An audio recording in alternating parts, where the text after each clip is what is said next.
Historia sin sombras. La historia es más que memorizar fechas.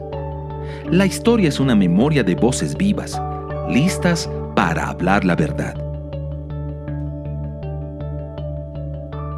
Querigma Radio y Oikonomos te invitan a sumergirte en la historia revelada.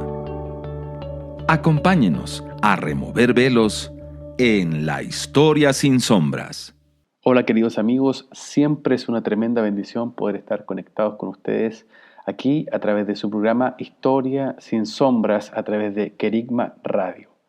Y como ustedes han podido estar permanentemente escuchándonos, el objetivo de este programa es poder traer revelación, reflexión y al mismo tiempo profundizar en diferentes etapas de la historia. Creemos que la historia muchas veces nos muestra los elementos que están en el fondo de nuestras culturas, ciudades y naciones. Y por eso este programa es una herramienta que te ayuda a mirar con ojos abiertos. En esta ocasión queremos invitarte a escuchar una entrevista que llevamos a cabo en una televisora chilena, Nuevos Comienzos Televisión, en quien con un esfuerzo en conjunto con Querigma Radio estamos sosteniendo una entrevista con el autor de Menéndez, Rey de la Patagonia. Estamos hablando del señor José Luis Alonso Marchante, un investigador español que se dedicó por lo menos entre 6 y 7 años a estudiar la figura de Menéndez y al mismo tiempo recién publicó una obra llamada Selknam, Genocidio en la Patagonia, donde al mismo tiempo hemos podido conocer, por ejemplo, lo que han sido los zoológicos de indígenas e inclusive el exterminio de ellos en Tierra del Fuego. Así es que, sin más, queremos invitarles a que en este capítulo de Historia sin Sombras podamos escuchar esta entrevista con José Luis Alonso Marchante y podamos también tener revelación acerca de lo que es Menéndez, Rey de la Patagonia y el genocidio Selknam. El programa de hoy es un programa para mí bastante especial porque vamos a hablar de un tema bastante relevante de nuestra historia, de nuestro pasado, pero que hasta el día de hoy tiene diferentes repercusiones. Quiero presentar, para poder conversar en esta jornada de fuente directa, a un escritor que está conectado con nosotros directamente desde España, desde Europa, nacido en 1971 en la ciudad de Gijón, a orillas del mar Cantábrico, titulado en Ciencias Empresariales por la Universidad de Zaragoza, economista de profesión y apasionado de la historia por vocación. Vinculado al grupo de investigación Frente Norte, en 2006 publicó en España su primer libro, Muerte en Somiedo, una historia de la guerra civil en Asturias y León. En 2014 edita el libro Menéndez, Rey de la Patagonia en Chile por la editorial Catalonia y en Argentina por editorial Losada, una exhaustiva investigación histórica que narra el violento proceso de colonización de la Patagonia. En 2016 el libro recibió una mención honorífica en los Latino Book y el autor participó como invitado internacional en la 17 Feria del Libro de Chiloé. Además acaba de publicar recién, hace menos de un año, su último libro llamado Selknam, Genocidio y Resistencia, también por editorial Catalonia. Quiero invitar cordialmente a esta conversación a José Luis Alonso Marchante, nuestro invitado. José Luis, muy bienvenido a Fuente Directa para poder hablar de tus investigaciones y los diferentes temas que están ahí planteados. Hola Javier, muchas gracias por la invitación a tu programa. Es para mí un honor estar hoy contigo. Y sin lugar a duda también para nosotros es un tremendo privilegio contar con, en este caso, tu presencia y que podamos conversar de un tema, yo diría que es bastante fuerte y que está en la historia de Chile y también en la historia argentina, yo diría en los basamentos o en cimientos de muchas generaciones y tiene que ver con los pueblos patagones, el Selknam, Cahuéscar, es decir, nuestros pueblos originarios en Tierra del Fuego, y qué es lo que fue también sucediendo con ellos. Lo primero que me gustaría preguntarte, José Luis, ¿por qué y de qué manera tú llegas a investigar estos temas? porque de verdad que tu trabajo está muy bien logrado. Lo digo también desde una perspectiva como historiador. Creo que es una investigación muy acuciosa, con bastante archivo, fuente, un trabajo de campo enorme, y que además está bien narrado, está bien presentado, muy atractivo para la lectura de cualquier persona, además, no solo del especialista. ¿De qué forma tú llegas a investigar Tierra del Fuego, Menéndez y también lo que pasó con los pueblos, en este caso, originarios? Bueno, yo comienzo con esta investigación para el primer libro sobre la Patagonia, Menéndez, Rey de la Patagonia, en el año 2008. Mi mujer es argentina y eso hace que tenga la suerte de poder viajar a América del Sur con bastante frecuencia. Y en uno de estos primeros viajes, en el año 2008, visito el centro asturiano de Buenos Aires de la calle Solís.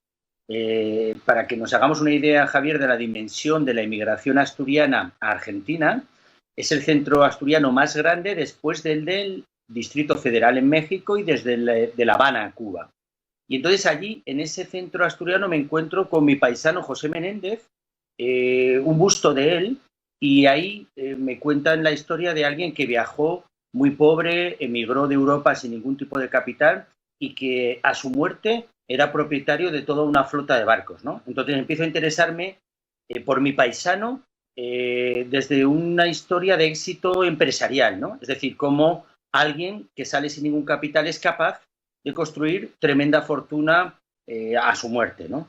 Sin saber muy bien por dónde me iba a llevar el camino. Y ahí es donde empiezo un poco a investigar. Estamos hablando del año 2008-2009.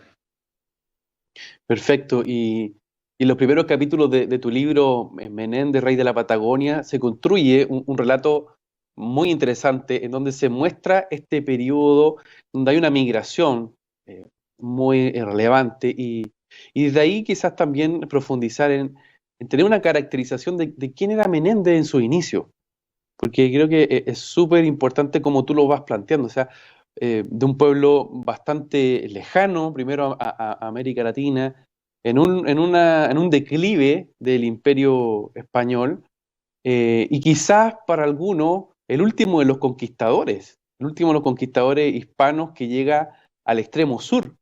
¿Quién era Menéndez en sus inicios? Bueno, es muy interesante esa analogía, ¿no? Porque uno de los nombres que recibió Menéndez, además del rey de la Patagonia, era el último conquistador, ¿no? Estamos hablando desde el punto de vista económico. Y hay que pensar que Menéndez nació en una zona agrícola de Asturias y que en aquella época, como bien has dicho tú también, Javier, España estaba en una crisis muy importante y por lo tanto había muchísimos españoles, estamos hablando que también pasaba en Italia y en otros países de Europa, ¿verdad?, que tenían que emigrar para buscar nuevos destinos. Uno de los lugares de inmigración típicos era América. Entonces Menéndez, al primer lugar al que va es a Cuba, porque para entonces Cuba era colonia española y era mucho más fácil emigrar a una colonia propia, ¿no? Pero desde allí la mayoría de los emigrantes españoles daban el salto a Venezuela, a México o a Argentina, que es el caso de Menéndez, ¿no? Menéndez viaja a Buenos Aires y por circunstancias del destino se emplea en una empresa de implementos navales y por lo tanto empieza a recorrer las costas argentinas. Y así es como llega hasta Punta Arenas. Él va a cobrar una deuda a Luis Piedrabuena, que era un comerciante argentino y marino famoso, y ve la oportunidad de negocio, esa es la primera oportunidad de negocio que ve, de quedarse con la deuda y quedarse con el negocio de Piedrabuena. Y es la manera en la que se instala en Punta Arenas en el año 1875. Hay que tener en cuenta que para aquella época todavía era una colonia de dudosa prosperidad. No había pasado ni siquiera el motín de artilleros que sucede 2 años después. Entonces Menéndez, como Brown o como Nogueira o como Stubenraus, tantos otros emigrantes que se instalan y que tienen pequeños comercios, ¿no? Absolutamente. Y bueno, a mí me llama mucha atención cómo este personaje que nace ahí a orillas del Cantábrico, llega a Cuba, como tú lo señalabas, y tú cuentas también ahí en el libro de que había una colonia muy importante de asturianos en Cuba, y ahí es su primer punto de aterrizaje. Entendemos un poquito como lo has comentado, por qué llega primero allí, pero ¿qué importancia cumple ese paso y esa estadía, el haber estado primero en Cuba, para Menéndez. Se forja también allí una visión más regional, es decir, de lo que es América Latina. ¿Qué importancia tiene la estadía de Menéndez en Cuba? Bueno, es muy importante porque en Cuba, en aquella época, los españoles se ocupaban del ejército, de la administración y del comercio. Y es en este último rubro donde se instala Menéndez, ¿no? Entonces, él, todos los rudimentos comerciales que luego pondrá en marcha en su estadía en la Patagonia, los aprende en Cuba, ¿no? Entonces, yo creo que la parte más importante de su estancia en Cuba es eso, es decir, que él consigue aprender un oficio. Podía haber sido militar o podía haber sido funcionario, ¿no? Pero no, se dedica al comercio. Y entonces, cuando él está en Punta Arenas, ahí ve esa oportunidad comercial tan importante que después, por circunstancias que no tienen que ver con Menéndez, sino con la situación de la Patagonia en ese preciso instante y con la expansión del negocio ovino que viene de Gran Bretaña, pues va a ser tocado por una especie de varita de la riqueza que le convertirá en una de las personas más ricas de la época. ¿Qué es lo que lo va moviendo a él? En tus conclusiones en el libro me parece muy potente cuando tú hablas de alguna forma este afán de poder eh, cumplir con objetivos más de orden económico, con un motor en él que tiene que ver con dejar atrás quizás ese pasado de pobreza o lo que va a significar, que hay que decir de que él sale de España y, si no me equivoco, son 20 años después que vuelve a ver a su familia, y sale muy chico, sale a los 14 años. 14 años, en efecto. ¿Qué Mira, es lo... Sí, perdón, sí, dale. la mayoría, Javier, de los emigrantes españoles y también de otras nacionalidades que se marchaban eran gente pobre. Esto hay que entenderlo, ¿no? Es decir, precisamente la riqueza que acumulaban unos pocos o que atesoraban unos pocos en Asturias, eso también lo cuento en el libro, es lo que obligaba a la mayor parte de la población a tener que marcharse, ¿no? Fíjate que los navieros asturianos de la época utilizaban los barcos para llevar emigrantes a Cuba y volvían con las bodegas cargadas de algodón, tabaco, azúcar. Era un negocio redondo. Mandaban personas y traían mercancías que necesitaban, ¿no? Entonces, Menéndez, como cualquier otro emigrante, sueña con prosperar y con hacer una fortuna, ¿no? Lo que ocurre, que insisto, en el caso de Menéndez o de Maurice Brown, que yo utilicé Menéndez porque es el vínculo más potente que tengo, porque ambos somos asturianos, pero podía haber escrito un libro sobre Brown perfectamente, cualquiera de los dos se convierten en inmensamente ricos por unas circunstancias muy concretas que se van a dar a partir de 1881 en la Patagonia y en la Tierra del Fuego. Y ahí es donde ellos están ocupando los comercios y por lo tanto van a ser los empresarios que se van a ocupar de ese desarrollo económico. Sí, y este joven que, como bien decíamos, sale a los 14 años de Asturias y se va a Cuba, va haciendo una ruta, ¿cierto? Sale de Asturias, se va a Cuba y de Cuba va a descender a Buenos Aires.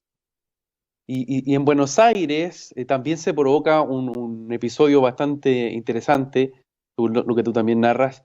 Él se casa en Buenos Aires y también desde ahí comienza a descubrir qué es la Patagonia y los diferentes tipos de negocios que hay. Tú nombrabas, por ejemplo, la figura de Piedrabuena. ¿Qué importancia también tiene Menéndez la estadía que va a hacer en Buenos Aires? Bueno, muy importante también porque precisamente él se va a emplear en esa empresa que se dedica a los implementos navales. Si se hubiera empleado en cualquier otro rubro, hay que entender que la historia muchas veces se construye de casualidades. Menéndez jamás hubiera llegado a Punta Arenas. Punta Arenas, en el año 1875, no estaba en la ruta de nadie, más que de algún vapor británico que ya empezaba a recorrer el estrecho entre Liverpool y Valparaíso. Pero para nada hubiera pasado allí, ¿no? Entonces, él al emplearse en esa sociedad que se dedica a este tipo de rubro, es cuando llega a Punta Arenas. Y allí en Punta Arenas aprovecha la oportunidad. Él va a cobrar una deuda y lo que ve es la oportunidad de quedarse con la deuda, liberar al deudor. Piedrabuena ya se tiene que marchar de Punta Arenas, ¿de acuerdo? y quedarse con el negocio. Por ejemplo, Nogueira, que era muy amigo de Piedrabuena, nunca le perdonó a Menéndez esa jugada, ¿no? Porque aunque fuera una jugada legal, y después podemos hablar de muchas otras que no fueron legales y con las que construyó su fortuna, esa fue legal, pero claro, desde el punto de vista moral, aprovecharse de la desgracia de uno para hacer negocio, bueno, pues Nogueira nunca acabó de perdonarle eso, ¿no? Sí, y como tú lo dices, son circunstancias históricas excepcionales, es decir, estamos todavía en una fase en América de la, entre comillas, construcción de las repúblicas, y no hay ni siquiera una cartografía tan clara del Ajá. sur de Chile ni de Argentina, hay diferentes disputas que están en medio, eh, y aparecen estos personajes, aparece Piedrabuena, pero también Menéndez, donde tú hay un pequeño subcapítulo que me llama mucha atención, el título que le pusiste, Punta Arenas, de colonia penal a emporio ganadero. Y creo que resume mucho ese título, lo que pasa con Menéndez. O sea, logra impulsar, por todas esas excepcionalidades que también estamos comentando, pero logra quizás transformar lo que era Punta Arenas como una colonia penal a un emporio ganadero. Y hay un proceso también de transformación económico, social y vamos a ver más tarde cultural en Argentina y en Chile por la figura de estos personajes. ¿Cómo lo ves tú y si pudieses quizás también profundizar en esa transformación que se va generando? Claro, mira, esa transformación de colonia penal a emporio ganadero, ¿no? Como puse en ese subtítulo, es una transformación que viene desde afuera. Hay que entender eso, ¿no? Mira, Mm, en 1881 se firma el Tratado de Límites entre Chile y Argentina, pero se hace bajo supervisión británica, ¿de acuerdo? claro, sí, Fíjate que en este Tratado de Límites la Tierra del Fuego se divide entre ambos países con un tiralíneas, sin tener en cuenta ni accidentes geográficos ni nada, es decir, se parten ríos, montañas, lagos. Esto es lo mismo que se estaba haciendo en ese momento en África por las colonias, por las potencias occidentales, ¿de acuerdo? Que yo sepa, entre Chile y Argentina, la única frontera que está trazada en línea recta es la de Tierra del Fuego. Y eso se hace, insisto, vuelvo a lo mismo, con supervisión británica. Bueno, los británicos tenían un negocio vino expandido a nivel mundial, en Australia, en Sudáfrica, en Nueva Zelanda, en Malvinas, por ejemplo. Cuando en Malvinas, en esa época, ya no cabe ni una oveja más, llegaron a tener 600.000 ovejas. Es mm, cuando se implementa el salto de la oveja primero al continente y después a la Tierra del Fuego. Hay un proceso de aclimatación y todo esto se hace con capitales británicos, ¿de acuerdo? Con empleados británicos, pero utilizan a los empresarios o comerciantes de Punta Arenas, que era el único lugar habitado en esa época, porque Ushuaia todavía no existía como ciudad, ¿de acuerdo? Utilizan a esos grandes comerciantes para que se ocupen de conseguir las tierras. El papel de Menéndez o de Brown o de Nogueira será conseguir las tierras. Los capitales van a venir de Gran Bretaña y también todo lo demás. Y de hecho, toda la producción lanera, sin excepción, se vende en bruto a Gran Bretaña, que eso sí. provocará el desarrollo tan tremendo de la industria textil británica, no de Punta Arenas ni de Argentina, ¿no? Entonces, ellos están en ese momento ahí y lógicamente se van a beneficiar como titulares de las haciendas, pues de un negocio que alcanzará una dimensión sobrecogedora, ¿no? Me parece muy, muy revelador lo que estás comentando, sobre todo porque el papel británico en la historiografía oficial se ve más en la Guerra del Pacífico, en Bolivia, Perú y las diferentes delimitaciones que se dan en el norte. Pero sin embargo, acá hay un punto súper clave de lo que está pasando en el sur y también del rol mercantil y comercial que se va a gestar en la introducción inclusive de la oveja que me da mucha, y perdón que entre comillas como que lo parezca irrisorio y me ría, pero uno va a Punta Arena y a veces te venden la ovejita como el emblema de la región. Sin embargo, y tú también le das mucho énfasis en el libro, el guanaco era el animal más común y típico en la zona. la oveja llega a ser introducida en este caso por los capitales británicos, como bien lo señala. O sea, a lo que voy es que uno ve de forma tan simbólica la influencia británica en estas definiciones, desde una oveja hasta la delimitación de, en este caso, los límites entre Argentina y Chile.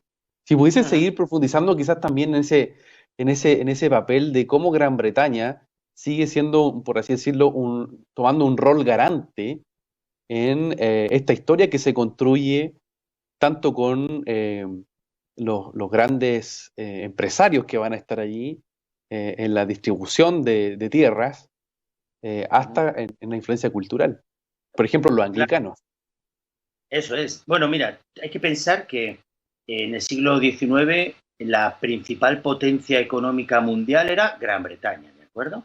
Lo que pasa es que Gran Bretaña tenía dos maneras. El colonialismo, al final, no deja de ser un colonialismo económico. Nos interesan las regiones del mundo por los recursos naturales que podamos extraer de ellas. Te comentaba antes que yo soy economista de profesión y a mí siempre me interesa ver la vertiente económica de la historia, ¿no? De cómo la historia avanza por motivos económicos. Entonces, Gran Bretaña se había dado cuenta de que el sistema colonial que tenía en Australia, en Sudáfrica o en Nueva Zelanda, por ponerte un ejemplo, era un sistema súper costoso. Había que tener administradores, ejércitos, siempre había guerras tribales, era un tema muy complejo. Entonces, a finales del siglo XIX, estamos hablando de 1881, lo que deciden es cambiar ese sistema de ocupación directamente. Es decir, ocupación es, Tierra del Fuego es territorio británico. Y en aquella época lo hubieran podido conseguir sin ningún problema, ¿de acuerdo? Bueno, pues cambian ese sistema por un sistema de control económico. Van a poder extraer exactamente igual los recursos, me da igual que sea el caucho en el norte, el cobre o la lana, da igual lo que sea, pero sin necesidad de ocupar militarmente esos territorios, lo cual sería muy costoso, ¿no? Entonces, creo que la influencia británica en la Tierra del Fuego y la Patagonia es clarísima. Y es que todas estas explotaciones, por ejemplo, cuando uno va al archivo regional de Magallanes y se encuentra que Sarah Brown firmaba un contrato con los británicos en la que Sarah Brown ponía las tierras y los británicos ponían el dinero y el acuerdo era que toda la producción tenía que ser vendida a los británicos, uno se da cuenta de que sin el dinero o los capitales británicos jamás se hubiera podido poner en marcha esa explotación, ¿de acuerdo? O sea, no fueron ideas geniales de empresarios visionarios, sino que fue un negocio impuesto desde afuera. Tú has comentado antes que el guanaco es el animal tradicional de allí. Bueno, la oveja no tiene absolutamente nada que ver con el guanaco y está trasladada a ese lugar. Yo recomiendo el libro de un historiador chileno, Alberto Aramburu Ross, que ha escrito y ha investigado los archivos británicos. Entonces, él habla de la Sheep Sovereignty, que es la soberanía ovejera, donde los británicos, sin necesidad de ocupar militarmente el territorio, pero al final hacen y deshacen tanto en Chile como en Argentina, por su relación especial que tienen con las élites de la zona, ¿no? Con la oligarquía ganadera. Estás en sintonía de Querigma Radio, extendiendo el mensaje del reino de Dios a todas las naciones de la tierra. ¿Vives en Santiago de Chile y no tienes dónde congregarte? Te invitamos a que nos contactes en nuestro sitio web www.ciudadeluz.cl. Te esperamos. Querigma Radio, enseñando principios que ayuden a la iglesia a vivir en el Espíritu. De manera práctica, real y completa. Querigma Radio. Te invitamos a suscribirte a nuestro canal de YouTube. Búscanos como CCA Ciudad de Luz. Ahora seguimos con tu programa, Historia sin Sombras.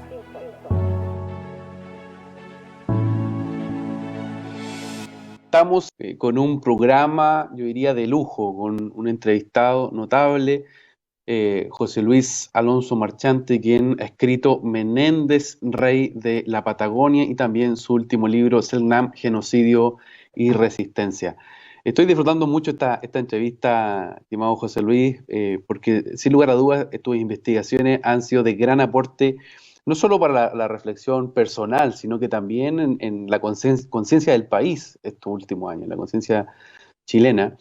Y quizás me gustaría que pudiésemos profundizar en ir conectándonos de a poco con también lo que es tu segunda obra, en relación al rol de los pueblos originarios y, por ejemplo, cómo se va provocando poco a poco una aculturación, un sincretismo, y se dan etapas de intercambio, por ejemplo, desde pieles de animales por aguardiente, o incluso del uso de alcohol como un mecanismo de transacción bastante fuerte. O sea, se dan dinámicas como esa hasta ver remates de tierras sin consulta a ningún pueblo que desde ya antes vivía. ¿Cómo vamos viendo en esta historia que estamos conversando esta contraparte que son los pueblos que ya habitaban ahí? Claro. Bueno, esa es una parte muy importante, ¿no? Porque una de las ideas de la historia oficial que hoy en día se resquebrajan y que hacen aguas por todos sitios era que la Patagonia era un territorio despoblado, ¿no? Hay que pensar que los Aoniken, Cahuéscar, Selknam o Yagán era una población de entre 10 y 12.000 personas. Fíjate lo que te estoy diciendo, en un territorio con clima riguroso, con unas condiciones de vida difíciles, y ellos se adaptaron perfectamente. De hecho, cuando Colón en 1492 pone el pie en América, toda América estaba habitada desde Siberia hasta el Cabo de Hornos, ¿no? Entonces, esa idea de lugar despoblado y tal, es una idea que como te digo, bueno, pues ya no se sostiene, ¿no? Entonces, los pueblos originarios o las primeras naciones que vivían en la Patagonia y la Tierra del Fuego, cuando se empiezan a instalar los colonos europeos a partir de más o menos mediados del siglo XIX, estamos hablando de una época muy reciente en el tiempo, ¿de acuerdo? Fuerte Bulnes se funda en 1843, Ushuaia en 1884. Estamos hablando de... Esto ocurrió en términos históricos ayer, ¿no? Bueno, tenemos perfectamente documentados cuál es el contacto, ¿no? Entonces tenemos desde el ejemplo de los Aoniken, que empiezan a comerciar con los colonos de Punta Arena de manera pacífica, ¿de acuerdo? Pero donde los comerciantes inescrupulosos introducen el alcohol en esos grupos humanos para tratar de negociar más favorablemente, ¿verdad? Hasta otros pueblos como los Selknam, que se mantuvieron durante muchísimas décadas completamente al margen del contacto, ¿no? Es un pueblo que fue, por decirlo así, el último que tuvo contacto con los colonizadores, ¿no? Y esa es la parte que a mí me interesa mucho porque, claro, cuando se instalan en la Tierra del Fuego 2 millones de ovejas, cuyos dueños son un puñado de empresarios y siempre con sociedades con sede en Londres, ahí vivían muchas miles de personas. Entonces, me interesó mucho, que yo eso no lo conocía, ¿no? El proceso de qué es lo que pasa con los Selknam de Tierra del Fuego. Y lo que pasa sencillamente es que en un periodo muy reciente, que son 15 años, breve de tiempo, más o menos entre 1885 y 1901, se produce un genocidio en toda regla. Un genocidio que además está reconocido por el Estado de Chile, ¿de acuerdo? Y un genocidio que tiene como objetivo que desalojar completamente a la población Selknam de Tierra del Fuego para que la oveja pueda pastar con tranquilidad, ¿no? Y eso se hace de manera violenta porque los Selknam no aceptan, lógicamente, dejar el lugar donde habitan desde hace 10.000 años. Es que se dice pronto, ¿verdad? Esto sucedió hace 100 años. Bueno, pues es que los Selknam llevaban allí habitando 10.000 años. Entonces, ellos se resisten y ahí empiezan las cacerías humanas, las deportaciones, las violaciones, los remates de indios, y la población Selknam es diezmada. Es muy importante señalar que genocidio no debe entenderse como extinción, para nada. Hay supervivientes, y esos supervivientes, tanto en Chile como en Argentina, hoy son Selknam orgullosos de sus ancestros y que además reivindican sus derechos, ¿no? Eso lo quise contar un poco en el último libro, Selnan, Genocidio y Resistencia. La parte del genocidio y la parte de la resistencia. Y es impresionante también cómo en tan poco tiempo, ¿cierto? En 15 años, como tú estás comentando, se da esta etapa bastante trágica. Algunos la bautizaron como la Patagonia trágica, se empezó a hablar desde ahí, quizás desde los años 70, 80 del siglo XX, pero sin embargo es un periodo súper reciente. Y es coincidente también con el periodo en donde Menéndez va a desplegar su imperio económico, es decir, hay ahí una correlación. ¿Qué conexión existe con Menéndez y este tipo de persecución e incluso genocidio que se va a dar con, por ejemplo, el pueblo Selknam? Bueno, mira, yo cuando empiezo a investigar sobre mi paisano José Menéndez, utilizo tres grandes fuentes de información, ¿no? Una es la bibliografía, y hay excelentes trabajos de autores chilenos y argentinos que a mí me inspiraron y me sirvieron de mucho. Otra de ellas son los viajes sobre el terreno y conversar con la gente, visitar las estancias. Yo pude hablar con los descendientes de Menéndez y también con los Selknam o con los Cahuéscar o con los Yaganes, ¿no? Y la tercera vía, que es muy importante para mí, es el trabajo de los archivos, ¿no? Como historiador, Javier, y yo sé que tú también visitas mucho los archivos, sabes que ahí se puede obtener muchísima información, ¿no? Entonces, yo trabajo, para mí, tres archivos claves. En Punta Arenas está la correspondencia personal de Menéndez, ¿de acuerdo? Entonces ahí yo puedo leer la voz de mi biografiado, ¿no?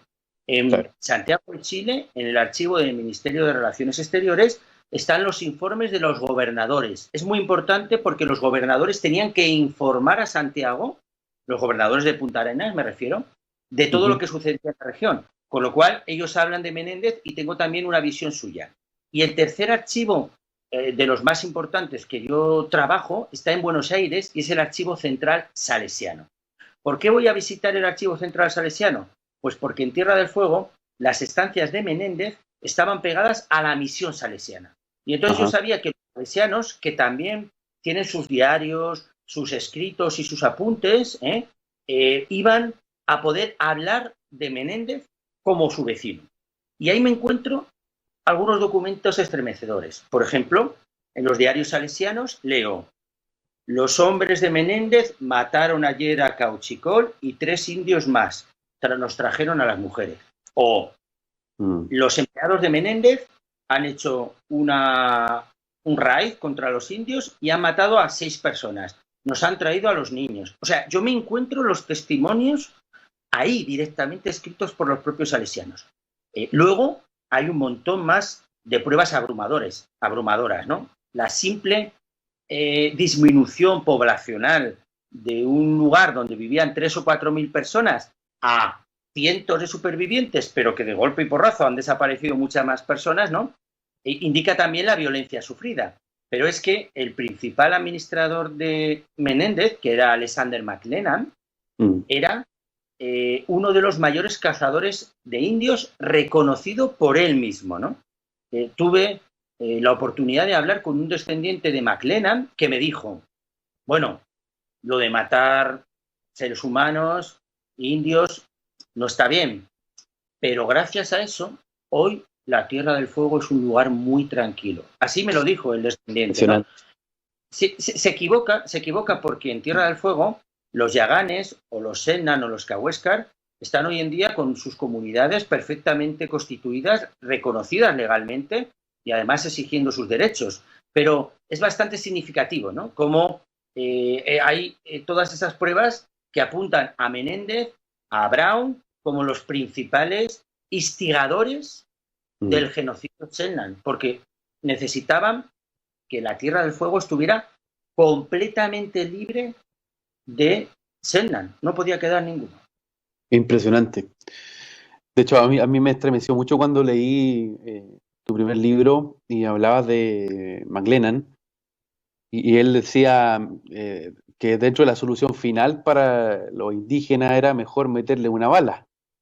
y que prácticamente al matarlo se estaba realizando una acción humanitaria, porque no se podía convivir con lo blanco, y esos relatos que también están presentes en tu segundo libro con mayor profundidad, creo yo, todo esto que estamos hablando, creo que son poco conocidos y son recientes además. Por otro lado, señalar de que las investigaciones de los antropólogos, los historiadores, y en relación también a los que fueron testigos y convivieron a fines del 19 con los pueblos patagónicos o de Tierra del Fuego, los señalaban bastante pacíficos, tanto en su cosmovisión y en su trato y en su forma. Entonces, hay un indicio de matanzas que es bastante fuerte, y este genocidio que incluso hubo beneplácito de las autoridades chilenas y argentinas para que se dieran de esta forma.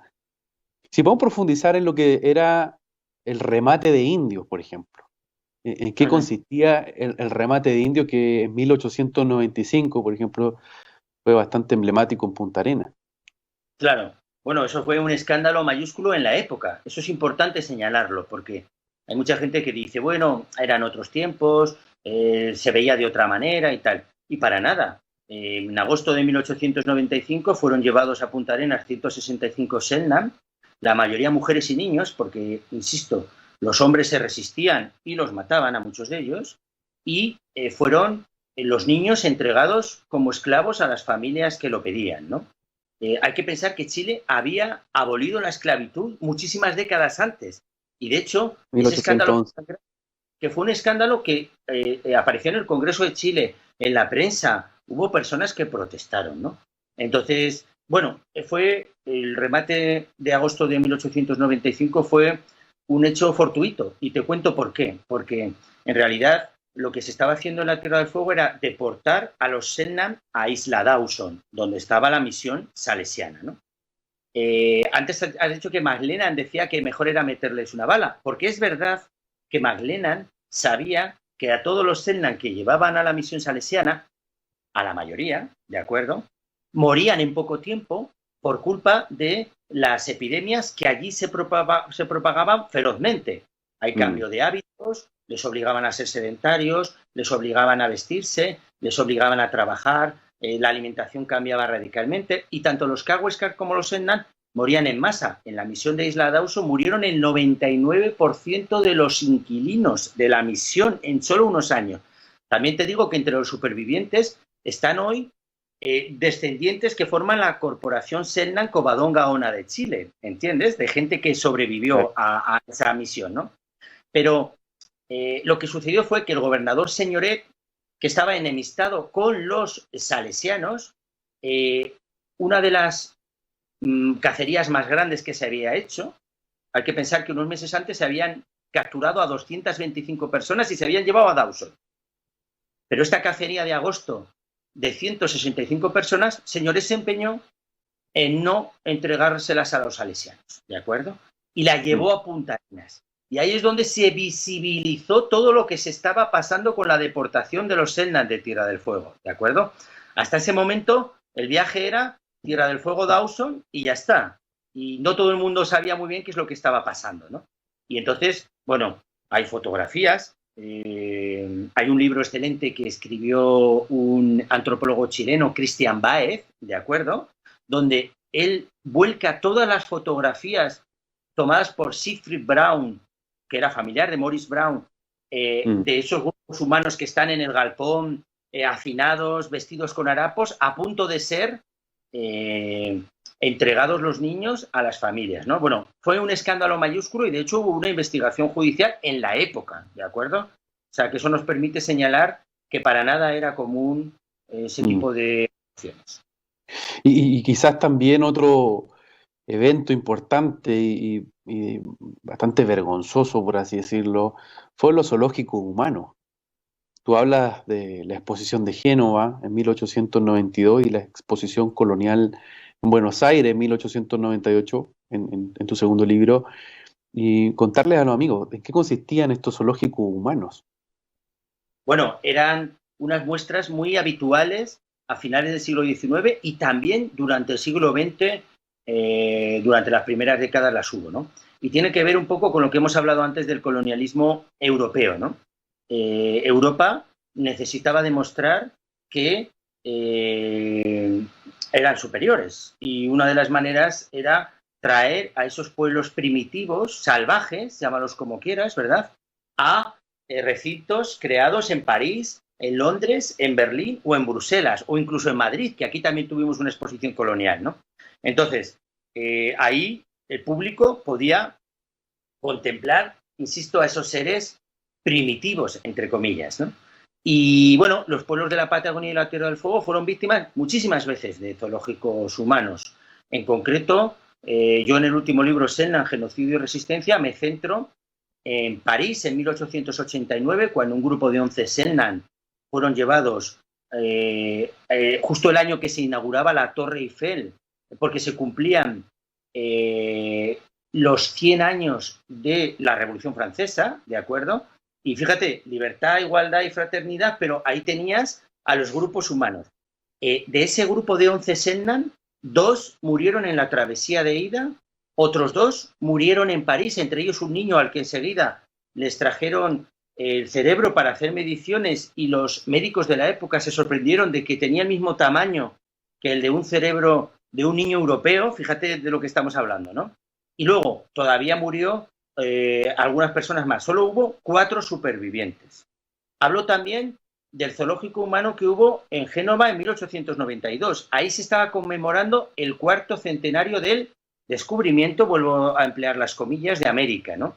Y los salesianos llevaron a un grupo heterogéneo de Cahuéscar, Mapuche y Sennan a la exposición.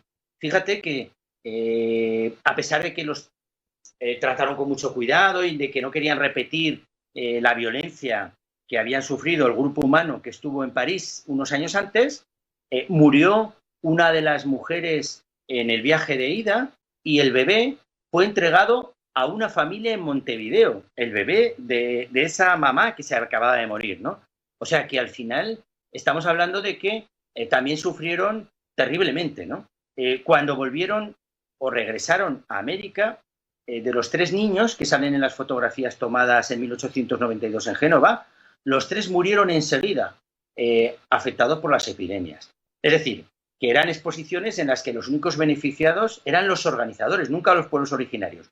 Y la última que nombro es la exposición de Buenos Aires, para que se vea que no era solamente un tema europeo, ¿no? Que también Buenos Aires quería sumarse a, bueno, pues era en aquel momento una urbe comercial pues muy desarrollada, era un polo muy importante a nivel de América, y Buenos Aires quería presentar al mundo. Hubo un viaje en globo, avances técnicos, pero llevaron a una familia de Sennan de Tierra del Fuego, a los que tomaron medidas, analizaron sus cráneos, no sé, medidas antropométricas, los trataron también como seres humanos inferiores, ¿no? Entonces, todo esto tiene que ver, lo de los zoológicos humanos, con esa idea de superioridad, ¿no? No se exponía a un alemán o a un francés, se exponían a los pueblos primitivos de la tierra, para que también el visitante europeo, o argentino en este caso, tuviera esa sensación de superioridad, ¿no? Estás en sintonía de Querigma Radio, extendiendo el mensaje del reino de Dios a todas las naciones de la tierra. ¿Vives en Santiago de Chile y no tienes dónde congregarte?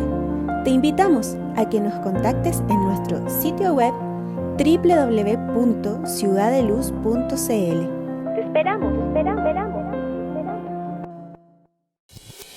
Querigma Radio, enseñando principios que ayuden a la iglesia a vivir en el Espíritu. De manera práctica, real y completa. Querigma Radio.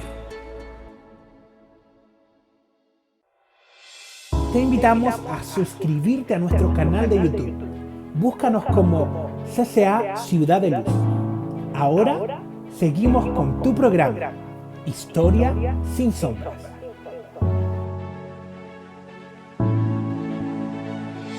Estamos conversando con José Luis Alonso y sus diferentes investigaciones. Se nos está pasando el tiempo muy rápido, y hemos conversado de bastante profundidad en relación a Menéndez, rey de la Patagonia, y también el genocidio de Selknam, y también de otros pueblos en Patagonia. José Luis, para ir concluyendo esta muy interesante entrevista, ¿cómo termina la historia de Menéndez? Tú le pusiste ahí en el título del libro Rey de la Patagonia, y es muy evidente cuando mencionas de que el patrimonio, por ejemplo, de Menéndez llega a ser similar al del rey de España, o incluso que contaba con su propia flota. ¿Cómo finaliza esta historia de Menéndez, tanto en su proyección generacional como en lo que fue su imperio local? Bueno, mira, Menéndez, por todas las circunstancias que hemos hablado antes, se convirtió en un hombre inmensamente rico y llegó a tener una de las fortunas, junto con su socio y cuñado, Maurice Brown, más grandes de la historia de Argentina, es decir, sin parangón y sin que haya otra igual, ¿no? Esto se consigue además porque cuando el negocio vino se implementa, toda la mercancía se vende a Gran Bretaña, como hemos comentado antes, y Menéndez o Brown cobran en libras esterlinas, ¿de acuerdo? Pero, por ejemplo, a los trabajadores de sus estancias le pagan en fichas y vales para cambiar en sus establecimientos. Es decir, que amasan una fortuna de dimensiones estratosféricas, porque todo el dinero que ellos cobran se lo quedan ellos, no reparten nada. Es decir, los chilotes o los otros empleados chilenos de otros lugares de Chile apenas reciben nada, salen tan pobres como entraron, y de hecho por eso se producen todo el movimiento obrero en los años 19, 20 y 21 y las huelgas que son además brutalmente castigadas por el ejército en Chile y en Argentina, ¿no? Entonces, cuando genera tantísimo dinero, al final se va a Buenos Aires, deja Punta Arenas. Punta Arenas ya es un lugar al que no va a volver, ¿de acuerdo? Es un lugar remoto y que además no le interesa, quiere el dinamismo comercial de una urbe como Buenos Aires y empieza a invertir toda esa fortuna en múltiples negocios. Lo hace diversificando y ahí es donde está esa flota naviera, donde cada barco empezaba por la A en homenaje a su tierra, Asturias, ¿de acuerdo? Y es uno de los temas que, como te comentaba antes, me atrajo al principio. Como alguien que emigra a América en las bodegas de un barco de tercera clase sin ningún tipo de capital, a su muerte es propietario de toda una flota con barcos que empiezan por la A en homenaje a Asturias, ¿no? Invierten también en la sociedad anónima, la Anónima, que son tiendas comerciales, en bancos, en compañías de seguros. Es decir, lo que hacía en Buenos Aires la gente que tenía muchísimo poder, ¿no?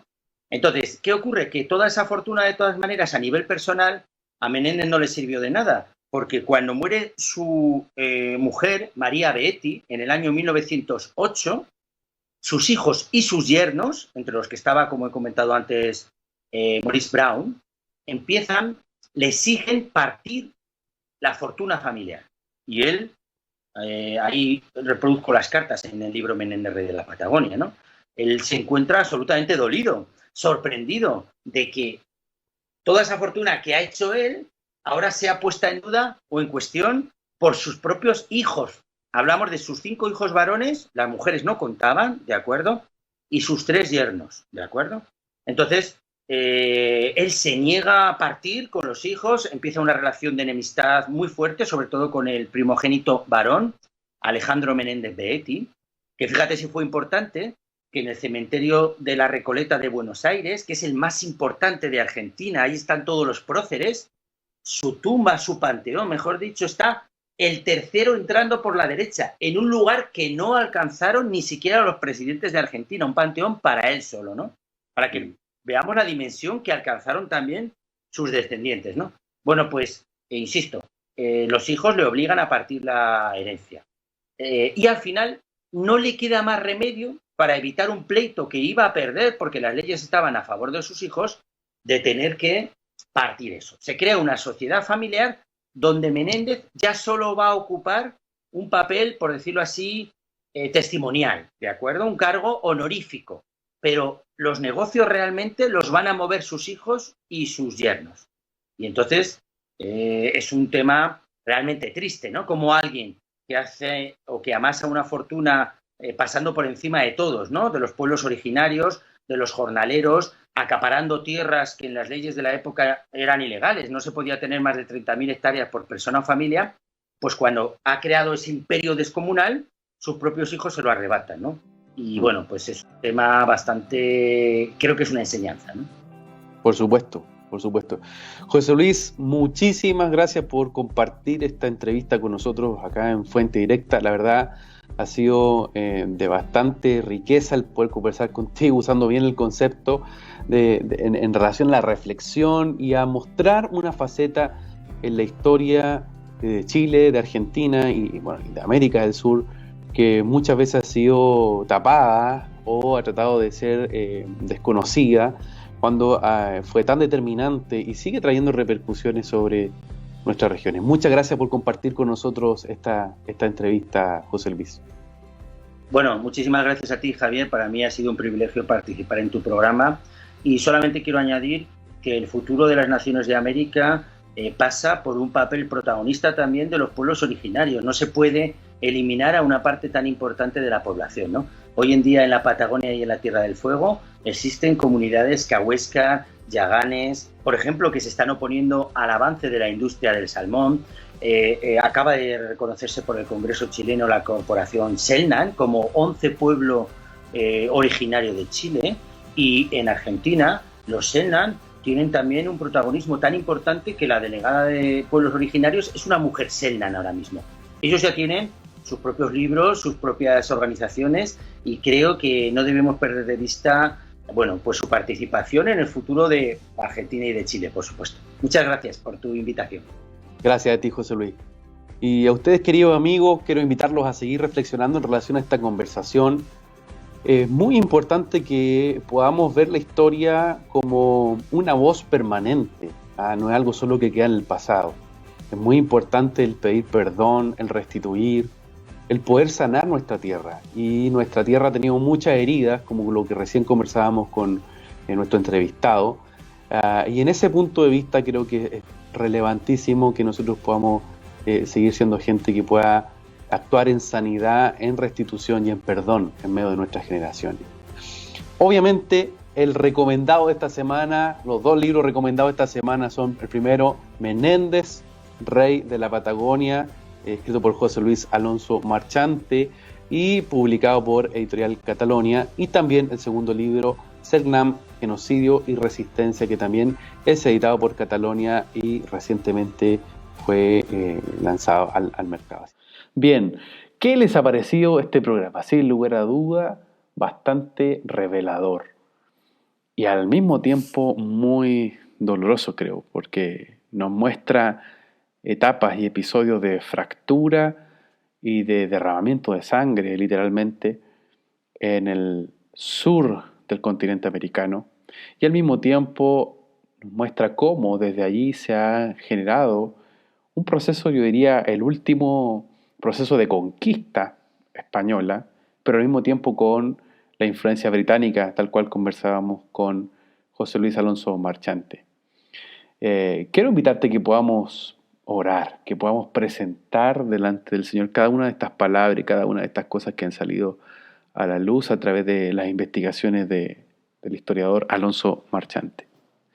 Señor, queremos darte a ti toda la honra, porque tú eres quien muestra en tiempos específicos lo que sucede en el fondo de la tierra. Y específicamente queremos pedirte perdón por toda la sangre derramada en la Patagonia, por el ultraje, el abuso, y porque incluso llegaron allí misiones anglicanas usando tu nombre para que Inglaterra, España e inclusive Argentina y Chile se prestaran para un nivel de exterminio que acabó con gran población indígena. Hoy queremos pedirte perdón por ese genocidio. Como hijos tuyos y como embajadores de tu reino sobre esta tierra, pedimos que tu sangre una vez más actúe trayendo sanidad y restitución sobre la tierra y sobre las próximas generaciones. Gracias, Padre. En el nombre de tu Hijo amado Jesús. Amén. Y amén. Queridos amigos, quiero invitarles a que ustedes sigan conectados con nosotros permanentemente en tu programa Historia sin Sombras. Alguien que tenga consultas, dudas, estamos permanentemente revisando nuestro correo contacto@oikonomos.cl y también las distintas redes sociales de Oikonomos desde el centro de estudio al cual llevamos a cabo este programa. Queremos una vez más también invitarles a que estén conectados con nosotros en este programa Historia sin Sombras, que está de alguna manera llevando estas herramientas y estos destellos de luz ahí, a tu hogar, a tu casa o en donde tú estás.